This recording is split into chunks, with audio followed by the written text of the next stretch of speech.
దూరం నుంచి వచ్చాను. నాకు ప్రసాదం పెట్టండి. అమ్మో, ఇది అమ్మోరు నైవేద్యం, ప్రసాదం కాదు. నీకెట్టకూడదు. ఊరి కొత్తలాగున్నావు, లెంపలేసుకోమ్మా. అయ్యో బాగుంది. దూరం నుంచి వచ్చాను, ఆకలని అడిగితే గీలేదంటారేంటి? చూడమ్మా పెద్దావిడ, అది అమ్మోరు నైవేద్యం. ఇది ఇంకా నా చేతిలోనే ఉందిగా. ఇది నైవేద్యం కాదులే, తీసుకొని తిను. అమ్మా, అమ్మోరు తల్లి, నేను చేసే తప్పైతే నన్నేమైనా చెయ్యి. ఈ ఊరి జనం చావు మహమ్మారి నోట్లో పడిపోకుండా చల్లగా రక్షించి కాపాడు తల్లి.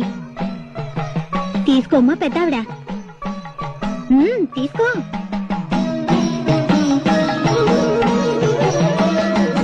నువ్వు నాకు పెట్టిన ఈ పిడికిడు వెతుకులే ఈ ఊరిని కాపాడతాయి.